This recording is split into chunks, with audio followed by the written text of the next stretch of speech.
G'day, hey, thanks so much for the question regarding tennis-specific endurance. So when we're talking tennis-specific endurance, we're talking about how do we best prepare our body physically for the demands of the sport. And some of you out there are playing one match a day for 2 hours, some of you are playing singles, some of you are playing doubles, some of you are playing tournaments which may require 2, 3 or even 4 matches in a day, upwards of 6 hours sometimes. So giving a standard response about how to train for tennis-specific endurance is challenging based on all those things I just mentioned. Also, your age and stage of development and also your injury history will determine how to best train for it. However, there are some simple rules that you can follow and either design your own programs, or you can check out the Academy site, which has a lot of different things on this topic as well. But the biggest thing you want to do is use work to rest ratios similar to tennis. So most of the time we recommend somewhere between a 1 to 3 work to rest ratio. That would be 10 seconds of work, 30 seconds of rest.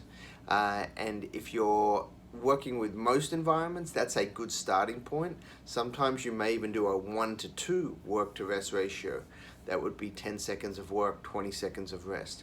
So you don't want to go much more than that. If you go to a 1-to-1, let's say for every 30 seconds you work, you rest 30 seconds. That's an environment where sometimes you get higher lactate levels than you will see in a match.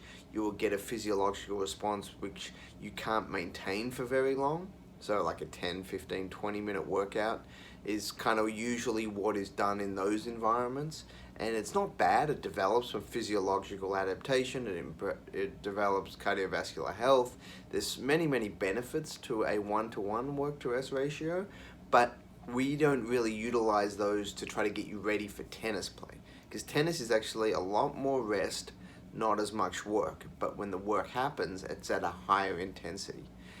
Really like lower impact for many athletes: biking, swimming, rowing, stair climbing, things like that, on machines that can unload the athlete is really valuable because it takes the pressure off. But that also, especially if you're working at a higher level, you still need to be able to run to be a tennis athlete. You're on the ground, you're running a lot, so you need to train running movements as well. So every athlete who's playing at a high level should be able to run a few miles.